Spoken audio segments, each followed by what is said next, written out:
দাদাদের এলাকা ছাইরা আজকে যাইতেছি ভাই ব্রাদারের এলাকায়। চলো, এই যে আজকে ছাইরা দিলাম আমাদের হোটেল, এখন চলে আইসি এয়ারপোর্টে।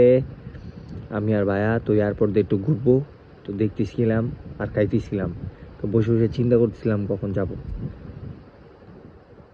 পরিবেশটা অনেক সুন্দর ছিল, আর সবাই ব্যস্ত, এত ব্যস্ত রাস্তা, সবাই এত ব্যস্ত, পরিবেশটাই আলাদা। সবাই সবার ধান্দায় আছে। পেট, আমি খাইতেছিলাম, আমি লেট করে ফেলছিলাম। তো আমি খাবো, ক্ষুধা লাগছে, তো আমি খাওয়ার জন্য দাঁড়াইছিলাম। তো আমি বলছি যে খাওয়া দাওয়া করে উঠি, বা কয় না চল। তারপর খাবারটা ফালাই দেওয়া লাগছে আমার। তো যাইতেছি, সবাই সবার সিট বেল্ট বাঁধতেছিল।